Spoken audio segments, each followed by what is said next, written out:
David Berkowitz, le fils de Sam.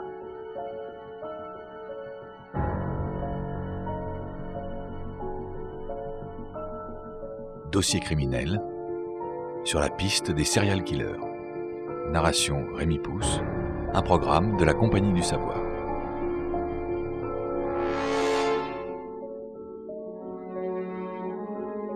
La lettre.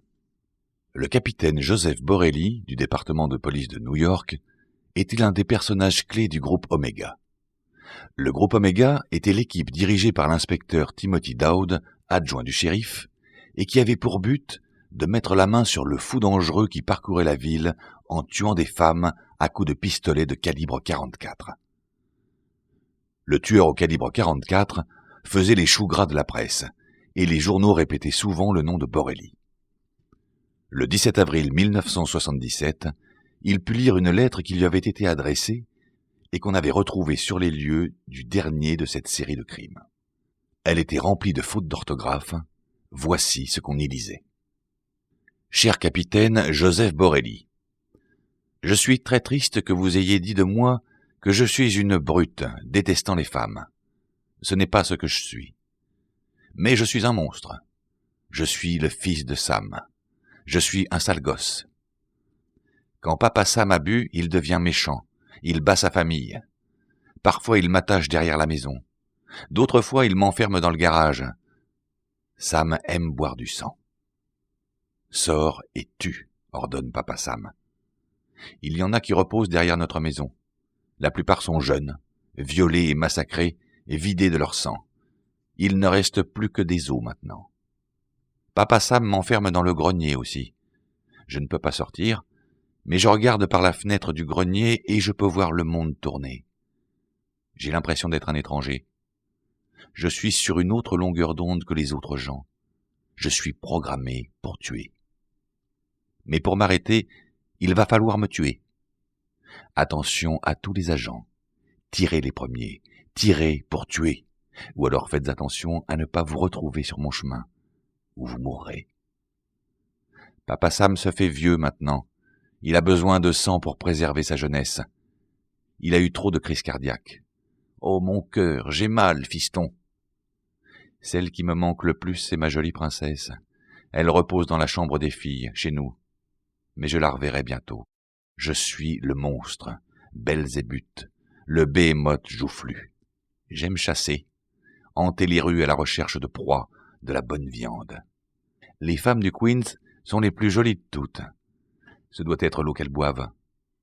Je vis pour chasser, pour ma vie. Du sang pour papa. Monsieur Borelli, je ne veux plus tuer. Non, monsieur, je ne veux plus. Mais je dois honorer mon père.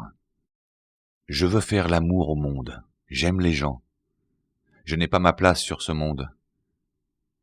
Remettez-moi parmi les abrutis. Habitants du Queens, je vous aime. Et je voudrais vous souhaiter à tous de joyeuses Pâques. Que Dieu vous bénisse dans cette vie et dans l'autre. Je vous dis bonsoir et bonne nuit. À la police, je vais vous hanter avec ces mots. Je reviendrai. Je reviendrai. À interpréter comme suit. Bang, bang, bang, bang, bang. Criminellement vôtre, Monsieur le Monstre. La lettre ne portait aucune empreinte digitale qui puisse être utile, et l'enveloppe était passée entre tant de mains que si elle avait jamais porté les empreintes du tueur, celle-ci était perdue. Au début du mois de juin, la presse mit la main sur la lettre, et le monde entendit enfin parler du fils de Sam.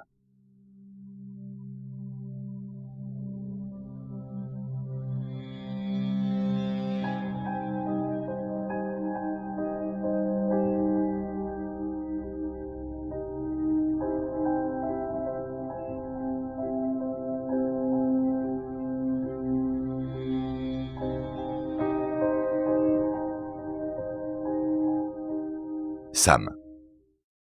Une semaine avant le dernier meurtre du fils de Sam, un employé municipal à la retraite, du nom de Sam Carr, et qui vivait à Yonkers, New York, avec sa femme et ses fils, reçut une lettre anonyme au sujet de son labrador noir Harvey. L'expéditeur se plaignait des aboiements du chien. Le 19 avril, 2 jours après le dernier meurtre, apparut une autre lettre portant la même écriture. « Je vous ai demandé poliment de faire que ce chien arrête de hurler toute la journée. Résultat, il continue. Je vous ai imploré. Je vous ai dit la façon dont ces aboiements détruisent ma famille.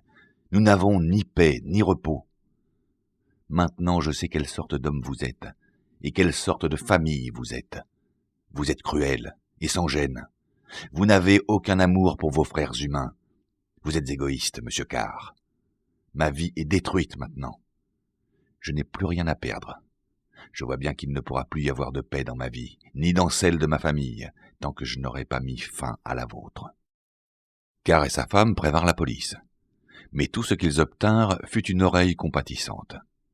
10 jours plus tard, Carr entendit un coup de feu venir de la cour de sa maison. Il y découvrit son labrador noir qui baignait dans son sang. Un homme portant un jean et une chemise jaune s'enfuit en courant. Carr se précipita chez le vétérinaire avec le chien, qui put être sauvé. Ensuite, il appela à nouveau la police. Cette fois, les agents Peter Intervallo et Thomas Chamberlain examinèrent les lettres et commencèrent à enquêter. À ce moment-là, les lettres du fils de Sam au capitaine Borelli n'avaient pas encore été reprises par les journaux.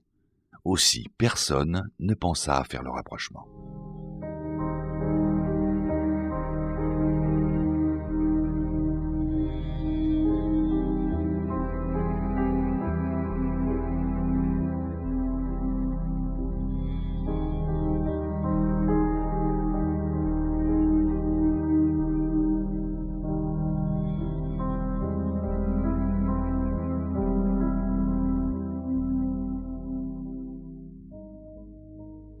L'opération Oméga.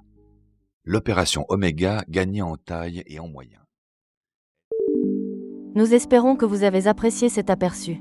Pour continuer à écouter ce livre audio sur Google Play Livres, utilisez le lien dans la description de la vidéo.